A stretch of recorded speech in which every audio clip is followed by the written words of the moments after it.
अस्सलामुअलैकुम dear student. आज के इस लेक्चर में हम डिस्कस करेंगे नॉर्मल ग्रोथ और कैंसरस ग्रोथ। इस प्रोसेस को हम कहते हैं ओन्कोजेनेसिस, और ओन्कोजेनेसिस का मतलब होता है कैंसर की फॉर्मेशन। ओन्कोजीन्स ऐसे जीन्स होते हैं जो कि कैंसर कॉज करते हैं। तो हमने ये पूरा प्रोसेस देखेंगे कि जो कैंसर है वो किस तरीके से डेवलप करता है, कौन से जीन्स एक्टिवेट होते हैं जो कि कैंसर कॉज करते हैं, और कैंसरस सेल की आइडेंटिफिकेशन क्या होती है, हम किस तरीके से पहचान सकते हैं कि ये हमारी बॉडी के नॉर्मल सेल्स हैं और ये कैंसरस सेल्स हैं। आज के लेक्चर में हम ये डिटेल में डिस्कस करेंगे, सब स्प्रेड कैसे कर रहा है, होता कैसे है, और इसकी रीजंस क्या है, और इसकी ट्रीटमेंट हम किस तरीके से करवा सकते हैं। सबसे पहले हम ये देखें कि जो कैंसर है, कैंसर क्या होता है। कैंसर एक अनकंट्रोल्ड सेल डिवीजन है। अनकंट्रोल्ड सेल डिवीजन का मतलब ये होता है कि देखिए, हमारी बॉडी के अंदर जितने भी सेल हैं उन्होंने एक लिमिटेड टाइम के लिए डिवाइड करना है। उसके बाद वो डिवाइड करना छोड़ देते हैं। ठीक है। अब उसकी जगह पे दो ऑप्शंस हैं, या तो जो ओल्ड सेल हैं वो खत्म हो जाते हैं, या फिर उसकी जगह पे नए वाले सेल्स आ जाते हैं। ठीक है। साइंस के मुताबिक ऐसे होता है कि अगर कोई ह्यूमन की बॉडी में जितने भी सेल्स हैं all have limited time to divide. अगर वो डिवाइड कर रहे हैं तो उसके बाद वो डिवाइड करना बंद कर देंगे, और जब वो डिवाइड करना बंद कर देते हैं तो फिर एक पर्सन की डेथ होती है। ठीक है। लेकिन अगर जो सेल डिवीजन का प्रोसेस बहुत ज्यादा रैपिड हो जाए और अनकंट्रोल्ड हो तो इसको हम कहेंगे ये कैंसरस है। ठीक है। अब जो सेल की डिवीजन है, ऑल्दो हमारी बॉडी में भी सेल की डिवीजन होती है, लेकिन जो हमारी बॉडी में सेल की डिवीजन है वो एक कंट्रोल्ड मैनर में होती है, और जीन्स उसको प्रॉपरली कंट्रोल करते हैं कि कब उसकी जरूरत है और कब उसकी जरूरत नहीं है। नॉर्मली ह्यूमन बॉडी के अंदर जो सेल्स हैं वो ग्रो भी करते हैं, मल्टीप्लाई भी करते हैं जैसे जैसे बॉडी को जरूरत पड़ती है। लेकिन जब वही सेल पुराने हो जाते हैं या फिर वो डैमेज हो जाते हैं तो वो डाई कर जाते हैं और उनकी जगह पे नए सेल्स आ जाते हैं। अगर हम एग्जांपल लें आरबीसीज की, यानी कि जो रेड ब्लड सेल्स है हमारी बॉडी में, वो 4 वीक्स के बाद रिप्लेस हो जाते हैं, 120 डेज के बाद क्या हो जाते हैं, रिप्लेस। उसकी जगह पे नए सेल्स आ जाते हैं। अगर हमारे आरबीसीज, जाहिर है 120 दिन के बाद वो डैमेज्ड हो चुके हैं, अब बॉडी को उसकी जरूरत नहीं है, डैमेज्ड हैं तो वो अपना प्रॉपर काम नहीं कर सकते, इसलिए हमारी बॉडी उनको रिप्लेस कर देती है। इन केस अगर किसी पर्सन के आरबीसीज जो सिग्नल है, जो आरबीसीज जब डैमेज होते हैं तो उसको रीन्यू कर रहा है, वो सिग्नल नहीं आ रहा, तो आरबीसीज जो डैमेज्ड है वही दोबारा दोबारा डिवाइड करता जाएगा, और बॉडी के अंदर, जाहिर है डैमेज्ड है और वो डिवाइड भी करता जा रहा है, बॉडी की न्यूट्रिएंट्स भी ले रहा है और कोई काम भी नहीं कर रहा, तो वो बॉडी के लिए जो है वो बहुत ज्यादा खतरनाक हो सकता है। तो इसी ऐसे ही सेल्स जो कि डैमेज्ड हैं, ओल्ड हैं और अपना फंक्शन भी परफॉर्म नहीं करे, और ये सेल्स कैंसर कॉज कर सकते हैं। ठीक है। अब सम टाइम यहाँ पे उसने यही बताया है कि समटाइम्स ऑर्डरली जो प्रोसेस है, ऑर्डर प्रोसेस का मतलब क्या है कि हमारे पास एक सेल है, उस सेल ने डिवाइड करना है। ठीक है। कब डिवाइड करेगा, जब बॉडी को उसकी जरूरत है, जब सिग्नल आएगा तब उसने डिवाइड करना है। जब वो डिवाइड करेगा तो वो अपना काम भी परफॉर्म करेगा। ठीक है। अगर कोई भी उसके अंदर चेंज आ गया है, कोई भी उसके जीनोम में चेंज आ गया है, तो सेल उसको लुक आफ्टर करता है। अगर उसमें कोई डैमेज आ गया और सेल को नहीं पता चला और उसके बावजूद वो आगे डिवाइड करता जा रहा है, करता जा रहा है, तो वो एक नॉर्मल सेल की तरह बिहेव नहीं करेगा, वो सेल हमारे पास एबनॉर्मल होगा। ठीक है। और इन केस की अगर बॉडी को पता ही नहीं चल रहा कि वो नॉर्मल सेल है या एबनॉर्मल सेल है, मतलब उसको सिग्नल का पता नहीं चल रहा, तो वो सेल्स जो नॉर्मल है वो एक एबनॉर्मली बिहेव करेगा और ट्यूमर की फॉर्मेशन होगी। ट्यूमर का मतलब होता है जब भी कैंसर होता है पहले ट्यूमर की फॉर्मेशन होती है, यानी कि एक सेल है वहां पे एक क्लम्प बन जाता है, गुच्छा बन जाएगा सेल का। और ये जो कैंसर है अगर एक ही जगह पर रहेगा तो इसको हम कहेंगे ये बिनाइन ट्यूमर है। ठीक है। बिनाइन ट्यूमर जो है ना, ये इतना ज्यादा डेंजरस नहीं होता, मतलब होता है, लेकिन कंपैरेटिवली इसको हम ज्यादा मतलब इसको पहले हम ट्रीट कर सकते हैं अगर हमें हमें अर्ली स्टेजेस पे ही पता चल जाए तो। ठीक है।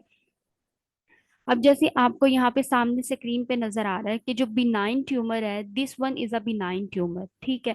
अब बिनाइन ट्यूमर में क्या है कि ये सेल सारे नॉर्मल सेल्स हैं। अब यहाँ पे ये जो सेल है, इन्होंने क्या किया है कि इसने रैपिडली डिवाइड करना शुरू कर दिया और बहुत सारे सेल्स यहाँ पे डिवाइड हो गए हैं। अब यहाँ पे एक गुच्छा बन गया सेल का, ठीक है। इस गुच्छे को हम कहेंगे ये ट्यूमर है, ठीक है। अब अगर ये अपनी ही पोजीशन पे रहे, मतलब ये कि अगर फॉर एग्जांपल ये जो पूरा क्लम्प है ये बना है हेड के रीजन में फॉर एग्जांपल, और ये हेड के रीजन में ही रहे, ठीक है। या फिर अगर ये बाजू में बना है तो ये बाजू में ही रहे, बॉडी के जिस भी ऑर्गन में ये ट्यूमर बनता है, अगर ये उसी बॉडी के पार्ट में रहेगा तो इसको हम कहेंगे ये बिनाइन ट्यूमर है। जबकि जो मेलिग्नेंट ट्यूमर है, इसमें होता क्या है कि फॉर एग्जाम्पल यहाँ पे ये ट्यूमर बना है। अब ये ट्यूमर क्या करेगा, ये बॉडी के किसी और रीजन में भी चला जाएगा। For example it is form in the brain, तो ये हमारे आर्म में भी जा सकता है, लेग में भी जा सकता है, मतलब बॉडी के किसी भी और हिस्से में जाके स्प्रेड करना शुरू कर दे, तो इसको हम कहेंगे ये मेलिग्नेंट ट्यूमर है। और इसके ट्रेवल करने के प्रोसेस को हम कहेंगे ये मेटास्टेसिस है। तो जो मेटास्टेसिस है इट इज डेंजरस, और जो बिनाइन ट्यूमर है इसको हम इजीली ट्रीट कर सकते हैं, और तब जब हमें अर्ली स्टेजेस पे पता चल जाए, ठीक है। अब इसमें है कि हमें क्या डिफरेंस है कि एक नॉर्मल सेल में और एक कैंसरस सेल में, मतलब डॉक्टर्स किस तरीके से रिकॉग्नाइज करते हैं कि आपके बॉडी में कैंसर है, उनको कैसे पता चलता है। तो जो पहली रीजन है, एक तो ये कि जो कैंसरस सेल्स हैं वो सिग्नल की एब्सेंस में भी ग्रोथ अपनी जारी रखते हैं। यानी कि पीछे हमने डिस्कस किया कि जब सेल को जरूरत होगी, जब उसको डिवीजन चाहिए, तभी वो बॉडी को सिग्नल देती है, तभी वहां पे ग्रोथ होती है। लेकिन कैंसर सेल्स क्या है कि सिग्नल अगर नहीं भी आ रहा तो फिर भी ये अपनी ग्रोथ जो है वो जारी रखते हैं, ग्रो करते जाते हैं, ठीक है। दूसरी बात ये कि जो कैंसरस सेल्स हैं, जब इनको वैसे नॉर्मली सेल को जब स्टॉप का सिग्नल मिलता है तो वो स्टॉप कर जाते हैं, ठीक है, वो डिवाइड नहीं करते।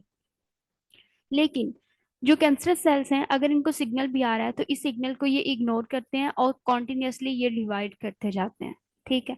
तीसरी बात ये कि ये दूसरे एरियाज में भी जाके इन्वेड करते हैं और स्प्रेड करते हैं, जैसे कि हमने पीछे डिस्कस किया मेटास्टेसिस के बारे में। जबकि जो नॉर्मल सेल्स हैं वो जब दूसरे सेल्स के साथ इनका इनकाउंटर होता है तो वो ग्रोथ बंद कर देते हैं और दूसरे सेल्स में जाके इन्वेट नहीं करते हैं, ठीक है। तीसरी बात ये कि जब ट्यूमर होगा या कैंसर होगा तो ये ब्लड वेसल्स की ग्रोथ को भी इंक्रीज कर देते हैं। जाहिर ग्रोथ, जब सेल का नंबर इंक्रीज हो रहा है तो उनको ब्लड भी ज्यादा चाहिए, और ब्लड कौन सप्लाई करेगा, ब्लड वेसल सप्लाई करेंगे। तो उनको ऑक्सीजन चाहिए, क्यों चाहिए, क्योंकि उन्होंने अपने ग्लूकोज को ब्रेक करना और वहां से एनर्जी लेनी है। जितने ज्यादा सेल होंगे उतना ही ज्यादा ग्लूकोज भी उनको रिक्वायर होगा, ठीक है। तो इसलिए ये अपने ब्लड वेसल्स को भी इंक्रीज करते हैं। तो ये तमाम आइडेंटिफिकेशंस हैं जिसकी बेस पे हम नॉर्मल सेल को कैंसरस सेल से डिफरेंशिएट कर सकते हैं। यहाँ पे जैसे आपको नजर आ रहा है, देखें यहाँ पे ये नॉर्मल सेल्स हैं। अब ये एक सेल है, इसने दो सेल्स में डिवाइड किया है, ठीक है। ये सारे नॉर्मल सेल्स हैं, और एक सेल में दिखाया हुआ है कितने ये क्रोमोसोम्स होते हैं, और इन तमाम सेल्स का आपस में इंटरेक्शन होता है। ये सारे के सारे जो सेल्स हैं ये आपस में इंटरेक्ट करें, कम्युनिकेट करें। जब इनके पास सिग्नल आता है तो ये कम्युनिकेट करते हैं और ये बताते हैं कि इसने डिवाइड करना है या नहीं करना। ये वाले जो सेल्स हैं, ये क्या है कि यहाँ पे बहुत ज्यादा कॉन्टिन्यूसली ये डिवाइड करता जा रहा है, और इतना डिवाइड कर रहे हैं कि किसी जो सारे सेल्स की शेप है वो एक दूसरे से वेरी कर रही है। यहाँ पे देखें, सारे जो सेल्स हैं वो एक ही शेप के हैं, एक ही साइज के हैं। यहाँ पे डिफरेंट सेल्स हैं, डिफरेंट उसकी शेप्स हैं, ठीक है। इवन कि उसका जो न्यूक्लियस है वो भी लार्जर है। यहाँ पे न्यूक्लियस देखें राउंड है और छोटा है, सारे सेल्स का एक जैसा न्यूक्लियस है, लेकिन यहाँ पे जो न्यूक्लियस है वो इरेगुलर न्यूक्लियस है और लार्जर न्यूक्लियस है, ठीक है। दूसरा ये कि ये देखें क्रोमोसोम यहाँ पे क्रोमाटिड की फॉर्म है, मतलब कि ये दो क्रोमाटिड है एक क्रोमोसोम बना रहा है, यहाँ पे एक एक क्रोमाटिड है, ठीक है। तो इसका मतलब है यहाँ पे क्रोमोसोम का नंबर भी एबनॉर्मल है। और यहाँ पे ये सारे सेल्स इस तरह प्रेजेंट है, और ये एक पूरे क्लस्टर की फॉर्म में है और तमाम इरेगुलर है, ठीक है। तो इस बेस पे अगर फॉर एग्जांपल ये बॉडी का पार्ट है और वहां पे ये दो डिफरेंट सेल्स नजर आ रहे हैं, तो देखने से ही पता चल जाएगा कि ये नॉर्मल सेल्स हैं और ये कैंसरस सेल्स हैं, ठीक है। तो सबसे पहले आइडेंटिफिकेशन कैंसर सेल की इस तरीके से होती है। दूसरी बात ये कि कहा जाता है कि जो कैंसर है it is a disease of development. मतलब डेवलपमेंट का मतलब क्या है कि जब बेबी की या फीटस की स्टेज में, जब एक एम्ब्रियो है, एम्ब्रियो के बाद वो फीटस बनता है, जब वो मदर की वोम में है, तो ये कहा जाता है कि ये डिजीज ऑफ डेवलपमेंट है। चार इसके कॉन्टेक्स्ट हैं कि किस तरीके से हम कह सकते हैं कि cancer is a disease of development. पहला इसका जो इसकी स्टेटमेंट है जो कि इसको एग्री कर रही है, it is context dependent tumour formation. Context dependent tumour formation का मतलब है कि यहाँ पे ट्यूमर फॉर्मेशन के लिए इन्वायरमेंट का बहुत बड़ा रोल है। डियर स्टूडेंट, बहुत सारे जो नॉर्मल ट्यूमर सेल्स हैं उनका जीनोम नॉर्मल होता है, ठीक है, और उनकी मेलिग्नेंसी डिपेंड कर रही होती है इन्वायरमेंट पे। यानी कि कहने का मतलब ये है कि जिस तरीके से तमाम सेल्स का जीनोम है ना, मतलब जेनेटिक मटेरियल है, डीएनए, जैसे बाकी सेल्स का है, वैसे ही इन सेल्स का भी जीनोम है, लेकिन वो फिर भी कैंसर कॉज कर रहे हैं। और फिर वो कैंसर कॉज करने की वजह क्या है जब उनका जीनोम नॉर्मल है? तो उनके कैंसर कॉज करने की वजह ये है कि उनका जो इन्वायरमेंट है वो इसको मेलिग्नेंसी पे फोर्स कर रहा है। ठीक है। फॉर एग्जाम्पल, अगर हम यहाँ पे एक एग्जाम्पल लें, तो यहाँ पे है ट्रेटोकार्सिनोमा। ट्रेटोकार्सिनोमा एक्चुअली एक जर्म सेल्स का ट्यूमर है, या फिर आप कह सकते हो कि ये स्टेम सेल्स का ट्यूमर है। ठीक है। अब ये जो ट्रेटोकार्सिनोमा है ये एक मलिग्नेंट ग्रोथ है सेल्स की। और ये जो सेल्स हैं ये रिजेंबल करते हैं, अगर हम ब्लास्टोसिस्ट को देखें, दिस इज अ ब्लास्टोसिस्ट, और यहाँ पे ये इनर सेल मैस है और ये ट्रोफोब्लास्ट है। ये जो ट्रेटोकार्सिनोमा है ये इनर सेल मैस से रिजेंबल करते हैं। ठीक है। और ये क्या करते हैं कि ये इस ऑर्गेनिज्म को किल कर देगा। ठीक है। अगर हम क्या करेंगे, अगर ट्रेटोकार्सिनोमा सेल को इनर सेल मैस, मतलब ये एक्सपेरिमेंट भी किया गया कि क्या वाकई ही जो ट्रेटोकार्सिनोमा है वो किसी ऑर्गेनिज्म को किल करता है या नहीं करता, उसमें कैंसर कॉज करता है या नहीं करता। पहले हम साइंस के अंदर किसी भी चीज को पहले हम ऑब्जर्व करते हैं, ठीक है, हाइपोथेसिस बनाते हैं, उसकी स्टेटमेंट बनाते हैं। हाइपोथेसिस और स्टेटमेंट बनाने के बाद हम उसको एक्सपेरिमेंटली साबित करते हैं कि जो हमने बात की है क्या वो सही है या नहीं। ठीक है। अब यहाँ पे हमने एक्सपेरिमेंट करके देखना है कि जो ट्रेटोकार्सिनोमा है क्या वो वाकई ही ऑर्गेनिज्म में कैंसर कॉज कर रहा है या नहीं। तो माउस के ऊपर एक्सपेरिमेंट किया गया, उसके ट्रेटोकार्सिनोमा को इनर सेल मैस पे रखा गया, यहाँ पे उसको प्लेस किया गया, और ये ब्लास्टोसिस्ट में इंटीग्रेट कर गया और इसकी मेलिग्नेंसी खत्म हो गई। ठीक है। अब मतलब ये कि ये यहाँ पर ही रहा, ये किसी और बॉडी के ऑर्गन में नहीं गया, मतलब किसी और लेयर में नहीं गया। जाहिर है ये है ही अभी फीटस इसके पास है ही, अभी दो लेयर्स हैं। तो ये इसकी जो सेलुलर प्रोचनी है वो क्या करती है, एम्ब्रियोनिक और ऑर्गन, जो एम्ब्रियोनिक पार्ट है, जो एम्ब्रियो है उसका पार्ट बन जाता है, और वहां पे जाके ये बहुत ज्यादा डिवाइड करता है, और एम्ब्रियो के सराउंडिंग इन्वायरमेंट पे ये डिपेंड करता है। ठीक है। तो यहाँ पे जाके उसने ट्यूमर कॉज किया, तो इससे साबित हुआ कि जो ट्रेटोकार्सिनोमा है वो उसके इन्वायरमेंट जो है वो उसको फोर्स करता है यहाँ पे ट्यूमर फॉर्मेशन पे। ठीक है। और ये किसी और टिश्यू में जाके इन्वेट नहीं करेगा, ये वहां पर ही रहेगा और एम्ब्रियो का पार्ट बन जाएगा और वहां पे जाके ये ट्यूमर कॉज करेगा। ठीक है। अब जो दूसरी बात है वो है defect in cell to cell communication. देखिए, हमने पहले बात की थी कि जो हमारे पास नॉर्मल सेल हैं उन सेल में इंटैक्ट होता है, यानी कि उन सेल में आपस में कम्युनिकेशन होता है, और वो कम्युनिकेशन उनको इस काबिल बनाते हैं कि जब सिग्नल आएगा तो उन्होंने डिवाइड करना है, जब सिग्नल नहीं आएगा उन्होंने डिवाइड नहीं करना। या फिर अगर कोई सेल एबनॉर्मली बिहेव कर रहा है तो उसके पास सिग्नल आ जाता। लेकिन कैंसर के केस में जो सेल टू सेल कम्युनिकेशन है वो डिफेक्टिव हो जाता है। सारे के सारे जो सेल्स हैं वो आपस में डिसकम्युनिकेट करते हैं और उनको पता नहीं चलता कि कब सिग्नल आ रहा है कब सिग्नल नहीं आ रहा, और वो सेल्स जो है वो एबनॉर्मली बहुत ज्यादा अपनी ग्रोथ शो कर देते हैं। ठीक है। तो इस डिफेक्ट की वजह से भी ट्यूमर हो सकता है और इसके चांसेस होते हैं। तीसरा ये कि जो कैंसर है ये एक स्टेम सेल है, या फिर आप ये कह सकते हो कि जो कैंसर ट्यूमर है ये एज अ स्टेम सेल दो तरीकों से बिहेव कर सकता है, जिसमें एक है ऑटोक्राइन सिग्नलिंग और दूसरी है पैराक्राइन सिग्नलिंग। एक्चुअली अगर हम नॉर्मली बात करें तो हमारे पास इंपॉर्टेंट सिग्नलिंग पाथवेज हैं, जिसमें हेजहॉग सोनिक प्रोटीन है, नॉच प्रोटीन है, वेंट प्रोटीन है, BMP4 प्रोटीन है। ये सारी की सारी जो प्रोटीन्स हैं, ये एक एम्ब्रियो की नॉर्मल ग्रोथ के लिए और नॉर्मल डेवलपमेंट के लिए बहुत ज्यादा इंपॉर्टेंट है। ठीक है। अब सम टाइम होता क्या है कि जो ट्यूमर हैं वो भी पैराक्राइन फैक्टर्स को रिलीज करते हैं, और कौन से पैराक्राइन फैक्टर को, सोनिक हेजहॉग प्रोटीन को। और ये जो सोनिक हेजहॉग प्रोटीन है, ये दो तरीकों से एक्ट करती है। एक तो ये ऑटोक्राइन की तरह एक्ट करती है और दूसरा ये पैराक्राइन की तरह एक्ट करती है। ये क्या करेगी कि जाहिर है ट्यूमर सक्रिएट कर रहे हैं सोनिक हेजहॉग को, जो कि नॉर्मली एक नॉर्मल सेल इसको सक्रिएट करता है, जो उसकी डेवलपमेंट को कंट्रोल करता है। यहाँ पे ट्यूमर सक्रिएट कर रहा है, तो ये ट्यूमर क्या करेगा कि ये स्टिमुलेट करेगा सेल्स को कि वो अपनी ग्रोथ को इंक्रीज करें। ऑटोक्राइन जो, क्योंकि हम पहले ऑटोक्राइन सिग्नलिंग पढ़ रहे हैं और दूसरा हम पैराक्राइन सिग्नलिंग को डिस्कस करेंगे। तो जो ऑटोक्राइन हेजहॉग प्रोटीन है, ये नॉर्मली रिक्वायर होती है जब हमने सेरिब्रल ग्रेन्यूल्स बनाने हैं न्यूरॉन के, वो इसके लिए और हेमाटोपोइटिक स्टेम सेल्स के लिए इंपॉर्टेंट है। मतलब ये कि ऑटोक्राइन सिग्नलिंग दो चीजों के लिए हमारी बॉडी में नॉर्मली इंपॉर्टेंट रोल प्ले करते हैं। एक तो cerebral granule neuron progenitor cells बनाने के लिए, और दूसरा हेमाटोपोइटिक स्टेम सेल्स बनाने के लिए। जब यहाँ पे जो ट्यूमर सेल है वो इसको रिलीज करेगा और एक इनहिबिटिंग फैक्टर भी रिलीज कर देगा, और ये इनहिबिटिंग फैक्टर इसकी सेक्रीशंस को रोक देगा, और रोकने की वजह से जो नॉर्मल प्रोसेस है वो स्टॉप हो जाएगा, और अल्टीमेटली उसमें ल्यूकीमिया हो सकता है और मिडियोलोब्लास्टोमा हो सकता है। ठीक है। अब जो दूसरा है वो पैराक्राइन सिग्नलिंग है। सम टाइम क्या होता है कि जो ट्यूमरस सेल्स हैं वो पैराक्राइन फैक्टर्स को रिलीज करते हैं। अब जो सोनिक हेजहॉग प्रोटीन है, वो ट्यूमर सेल्स पे एक्ट नहीं करेगी, बल्कि जो उसके जो स्ट्रोमल सेल्स हैं उन पे जाके एक्ट करेगी।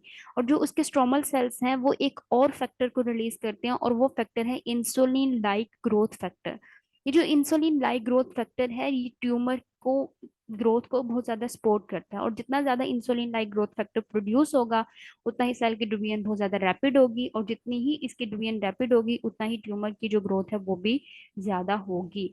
तो इसके अलावा हम ये भी कह सकते हैं कि जो एपिजेनेटिक रीप्रोग्रामिंग है कैंसर की, इसकी वजह से भी जो कैंसर है बॉडी में वो हो सकता है। अब इसके बारे में जो डिफरेंट डिफेक्ट्स हैं, अगर हम इसमें देखें कि एपिजेनेटिक रीप्रोग्रामिंग ऑफ सेल्स में होता क्या है कि इससे पहले अगर हम इसको डिस्कस करें कि कैंसर स्टेम सेल्स में एक और एग्जांपल को इनकोड करें, जैसे यहाँ पर है कि हमारे पास सेल्स हैं हेमाटोपोइटिक स्टेम सेल्स। ठीक है। अब ये जो हेमाटोपोइटिक स्टेम सेल्स है, ये नॉर्मली ब्लड प्रोजेनेटर सेल्स को बनाते हैं। ठीक है। और ये जो ब्लड प्रोजेनेटर सेल्स हैं, ये नॉर्मल WBCs को बनाएंगे। लेकिन अगर किसी म्यूटेशन की वजह से या एपिजेनेटिक चेंज की वजह से ये जो हेमाटोपोइटिक स्टेम सेल्स हैं ये चेंज हो जाएं हमारे पास कैंसरस स्टेम सेल में, यानी कि ये जो हेमाटोपोइटिक स्टेम सेल्स हैं they will change into cancerous stem cells किसी म्यूटेशन की वजह से, तो ये क्या करेंगे कि ये अबनॉर्मली डिवाइड करेंगे, इनकी डेवलपमेंट अरेस्ट हो जाएगी, यहाँ पे ल्यूकीमिया हो सकता है। ठीक है। तो ये एपिजेनेटिक हो सकता है, म्यूटेशन आने की वजह से जो हेमाटोपोइटिक नॉर्मल सेल्स हैं they can change into cancerous stem cells, और यहाँ पे कैंसर हो सकता है।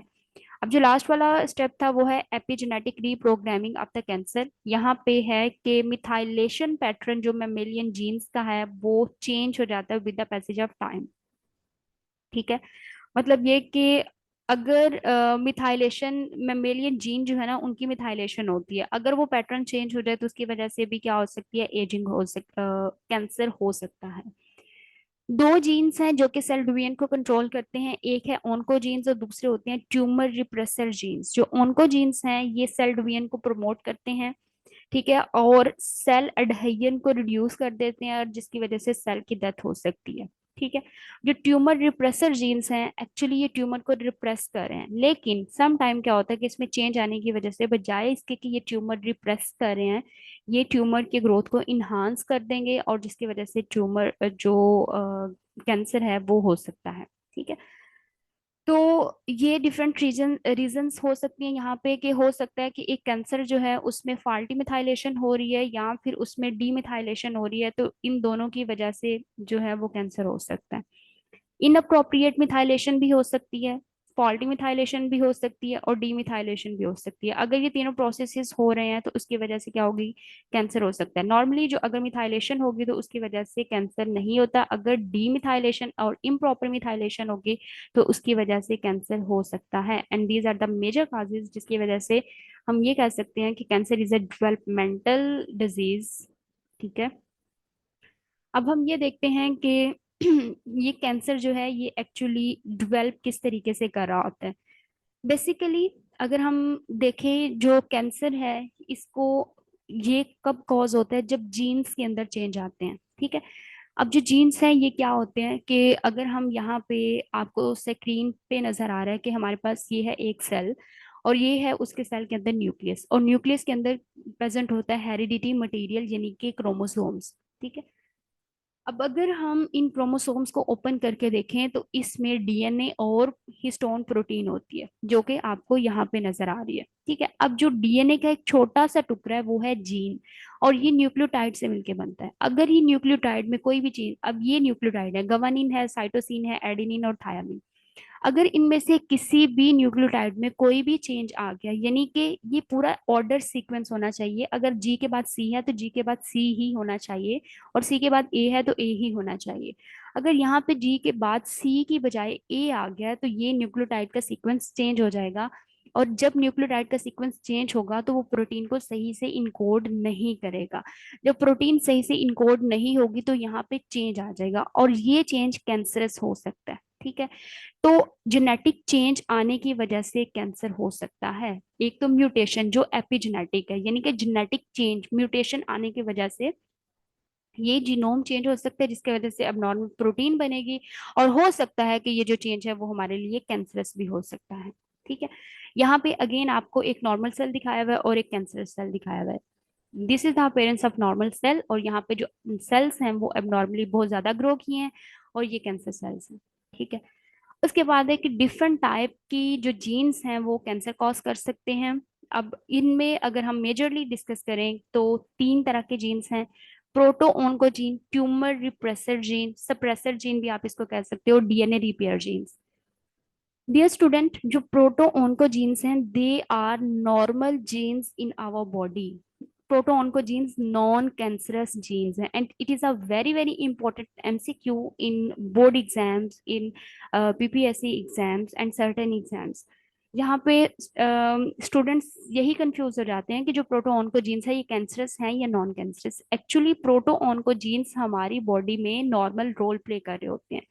ये क्या करते हैं, ये हमारी बॉडी में नॉर्मल ग्रोथ कर रहे हैं, और ये जो है कैंसर कॉज नहीं करते। लेकिन कुछ और जीन्स हैं जिसको हम ओनको जीन्स कहते हैं। ठीक है, ओनको जीन्स इन प्रोटो ओनको जीन्स को ओनको जीन्स में कन्वर्ट कर देते हैं और कैंसर कॉज करवाते हैं। अब ये चेंज कोई भी हो सकता है, मतलब ये कि यहाँ पे कोई भी चेंज आ सकता है, जीन्स में कोई चेंज आ गया जिसकी वजह से ये प्रोटो ओनको जीन्स कैंसरस जीन्स में कन्वर्ट हो जाएंगे, सेल्स की ग्रोथ को एबनॉर्मल कर देंगे, डिवीजन्स को भी एबनॉर्मल कर देते हैं।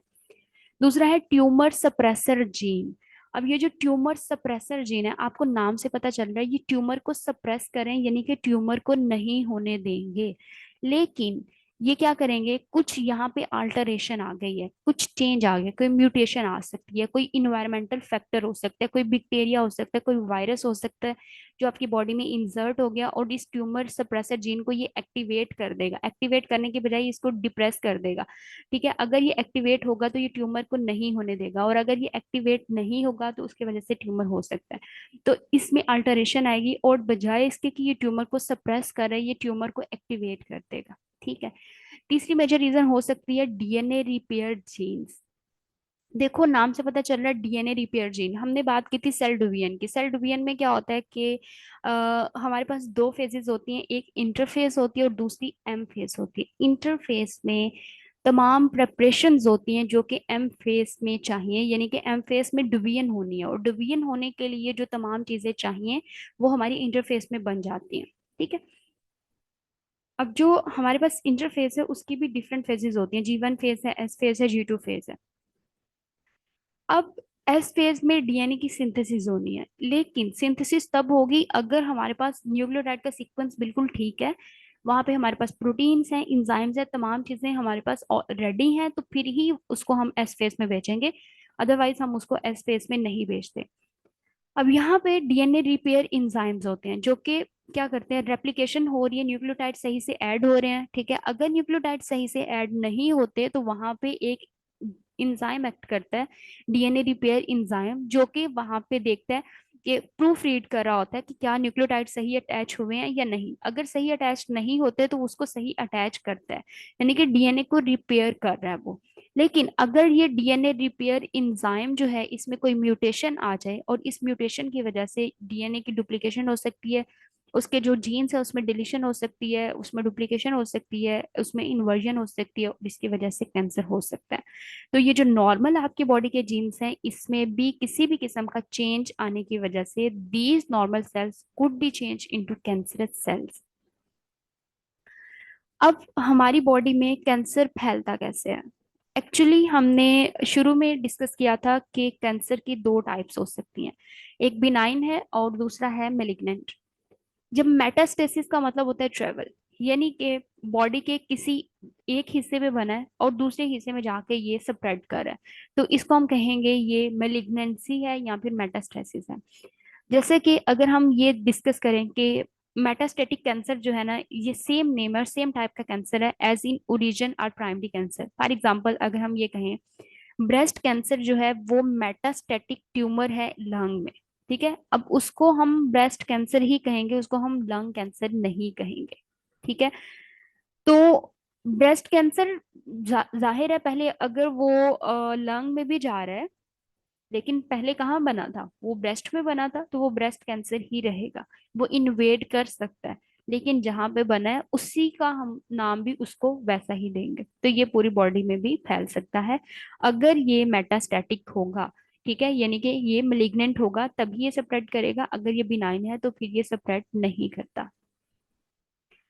अब जो कैंसर है उसकी डिफरेंट टाइप्स हैं, ठीक है। और मतलब आपने सुना होगा कि किसी को ब्रेन ट्यूमर है, किसी को एपिथेलियल सेल्स का ट्यूमर है, उस किसी को सार्कोमा है, किसी को लिम्फोमा है, किसी को ल्यूकेमिया है। तो एक्चुअली जिस ऑर्गन में कैंसर है उसी की बेस पे हम उसको नाम दे देते हैं, ठीक है। जैसे यहाँ पे है पहला carcinoma, and it is the most common type of cancer. 80% individuals को जो कैंसर होता है वो कार्सिनोमा होता है, ठीक है। और ये एपिथेलियल सेल्स का कार्सिनोमा है। ये जो उन सेल्स में हो सकता है जो कि बॉडी के बाहर वाले सेल्स हैं या ऑर्गन्स के बाहर वाले जो सेल्स हैं उनमें अनकंट्रोल्ड वियन हो सकती है और इसकी वजह से कार्सिनोमा हो सकता है। जैसे कि यहाँ पे आपको स्क्रीन पे नजर आ रहा है कि ये जो इंडिविजुअल्स नजर आ रहे हैं इन सबको क्या है, इन सब का जो कैंसर है इट इज अ कार्सिनोमा, क्योंकि ये बाहर के एपिथेलियल के सेल्स में कैंसर हुआ हो, ठीक है। अब जो दूसरा कैंसर है वो है सार्कोमा। सार्कोमा जो है it could be in bone and soft tissue, इसमें मसल्स भी आ सकते हैं, फैट हैं, ब्लड वेसल्स हैं, लिम्फ वेसल्स हैं, फाइब्रस टिश्यूज हैं। तो अगर बॉडी के इन तमाम ऑर्गन्स में कैंसर होगा तो इस कैंसर को हम कहेंगे ये सार्कोमा है। उसके बाद है leukaemia, and it is a very dangerous cancer. We can not cure it in later stage, although we can not cure in early stage as well, क्योंकि ल्यूकीमिया जो है ये ब्लड कैंसर है। ब्लड कैंसर मतलब ये के नाम से पता चल रहा है, ल्यूकीमिया ल्यूकोसाइट, यानी कि WBC का जो अनकंट्रोल्ड वीएन है उसको हम ल्यूकीमिया कहेंगे। यहाँ पे आपको नजर आ रहा है नॉर्मल RBCs है और ये WBCs है, ठीक है। अब अगर ये WBCs जो है यहाँ पे हमारे पास सिर्फ दो तीन नजर आ रहे हैं, ठीक है, यहाँ पे कोई भी वायरल इन्फेक्शन आ गया है, इसकी वजह से उसने इन ल्यूकीमिया के नंबर को बहुत ज्यादा इन्हांस कर दिया, और इन्हांस भी इस तरीके से किया है कि यहाँ पे जो उसकी ग्रोथ है वो बहुत ज्यादा एबनॉर्मल हो रही है, न्यूक्लियस का साइज बहुत ज्यादा इंक्रीज कर रहा है, नंबर बहुत ज्यादा इंक्रीज कर रहा है, अल्टीमेटली जो ब्लड है वो बहुत ज्यादा विस्कस हो जाएगा और उसकी वजह से कैंसर हो सकता है। अगर ब्लड का कैंसर है इट विल बी ल्यूकीमिया, ठीक है। और ल्यूकीमिया में ज्यादातर जो ब्लड सेल्स हैं वो WBCs अफेक्टेड होते ही WBCs अफेक्टेड है। अब इसमें क्या होता है कि अगर WBCs अफेक्टेड हो जाएंगे तो आपका इम्यून सिस्टम में जो सेल्स रोल प्ले कर रहे होते हैं वो WBCs ही होते हैं। तो जाहिर है अगर यही सेल्स अब नॉर्मल है तो आपकी बॉडी में मल्टीपल डिसऑर्डर्स हो सकते हैं, क्योंकि आपका इम्यून सिस्टम बहुत ज्यादा वीक हो चुका होता है इस दौरान। तो कोई भी बैक्टीरियल, वायरल या फंगल इन्फेक्शन आपकी बॉडी में हो सकता है इसके साथ साथ। उसके बाद है लेम्फोमा। लेम्फोमा कैंसर जो है ये लेम्फोसाइट्स में होता है, और लेम्फोसाइट्स भी क्या होते हैं, लेम्फोसाइट्स भी डब्ल्यूबीसीज होते हैं। ये दो तरह के हो सकते हैं। एक लेम्फोसाइट जो है it is a T lymphocyte and the second one is B lymphocyte. और ये जो टी और बी लेम्फोसाइट्स हैं ये भी दोनों इम्यून सिस्टम में रोल प्ले करते हैं, यानी कि इम्यूनिटी आपकी बॉडी को प्रोवाइड करते हैं। और लिम्फोमा जो है ये ज्यादातर लिम्फ नोड में और लिम्फ वेसल्स में बनता है। ठीक है। और ये हॉजकिन लिम्फोमा भी हो सकते हैं और नॉन हॉजकिन लिम्फोमा भी हो सकता है। अब ये जो हॉजकिन लिम्फोमा है और नॉन हॉजकिन लिम्फोमा है इसमें क्या फर्क होता है एक्चुअली। जो हॉजकिन लिम्फोमा है उसमें एबनॉर्मल लिम्फोसाइट्स होते हैं और ये बी सेल्स में होते हैं ज्यादातर, लेकिन जो नॉन हॉजकिन लिम्फोमा है ये बी सेल्स में भी हो सकते हैं और टी सेल्स में भी हो सकते हैं। ठीक है। उसके बाद है मल्टीपल माइलोमा। जो मल्टीपल माइलोमा डिसऑर्डर है ये प्लाज्मा सेल्स में होना शुरू होता है। ठीक है। और ये अनदर टाइप है इम्यून सेल्स की, और एबनॉर्मल प्लाज्मा सेल्स बनते हैं, इसलिए हम इसको कहते हैं माइलोमा सेल्स। ठीक है। और ये बोन मैरो में बनते हैं और वहां पे जाके पूरी बॉडी में ये जाहिर है बोन्स पूरी बॉडी में होती हैं तो पूरी बॉडी में ही ये ट्यूमर कॉज कर सकती हैं। ठीक है। उसके बाद है मेलानोमा। मेलानोमा जो डिसऑर्डर है it is a cancer that begins in cells that become melanocytes. Melanocytes जो सेल्स हैं जो कि आपकी बॉडी को पिगमेंट्स प्रोवाइड करते हैं, पिगमेंटेशन प्रोवाइड करते हैं, उनके सेल्स में भी कैंसर हो सकता है। और अगर उन सेल्स में मेलानोसाइट्स में अनकंट्रोल्ड वियन हो गई है तो उसकी वजह से मेलानोमा कैंसर हो सकता है। उसके बाद है कि ब्रेन ट्यूमर भी हो सकता है, स्पाइनल कॉर्ड ट्यूमर भी हो सकता है। डिफरेंट टाइप के ब्रेन और स्पाइनल कॉर्ड ट्यूमर्स हैं। These tumours name based on the type of cell in which they are formed and where the tumor first formed in the central nervous system। ठीक है। अब एस्ट्रोसाइटिक tumour जो है ये star shaped होता है। ठीक है। इसलिए ये ब्रेन में बनता है और इसको हम एस्ट्रोसाइट कहते हैं, और ये हेल्प कर रहा होता है नर्व सेल्स को हेल्दी रखने में। लेकिन अगर इसमें अनकंट्रोल्ड डिवीजन हो गई है तो it can be a tumour, और एस्ट्रोसाइटिक ट्यूमर हम इसको कहेंगे। ठीक है। आई होप आज का लेक्चर आपके लिए हेल्पफुल है, और हम लास्ट पे इसको देखते हैं कि इसकी हम किस तरीके से ट्रीटमेंट कर सकते हैं। हम रेडियोथेरेपी करवा सकते हैं, कीमोथेरेपी करवा सकते हैं, और अगर तो अर्ली स्टेजेस में हमें पता चल जाए तो हम मेडिसिन के जरिए भी कैंसर की ट्रीटमेंट करवा सकते हैं। और अगर थोड़ा लेट स्टेज में पता चल रहा है, मतलब बहुत ज्यादा अगर एंड स्टेज पे पता चल रहा है, तो तब हम कैंसर को क्योर नहीं कर सकते। बट अगर आपको आपकी बॉडी में कोई भी एबनॉर्मल चेंजेस नजर आ रही हैं, फील हो रहा है, तो you should go to a doctor and आपको चेक करवाना चाहिए कि आपकी जो बॉडी के सेल्स हैं वो एबनॉर्मली ग्रो तो नहीं कर रहे, उनमें कोई प्रॉब्लम तो नहीं है। तो एज सुन एज पॉसिबल आपको डॉक्टर से जो है कांटेक्ट करना चाहिए, और अर्ली स्टेजेस पे ही आप उसको ताकि क्योर कर सको, बजाय इसके कि आप डेंजरस लेवल पे पहुंच जाओ। होपफुली आप आज का लेक्चर आपके लिए हेल्पफुल होगा। आज के लिए इतना ही। अपना ख्याल रखिएगा। अल्लाह हाफ़िज़।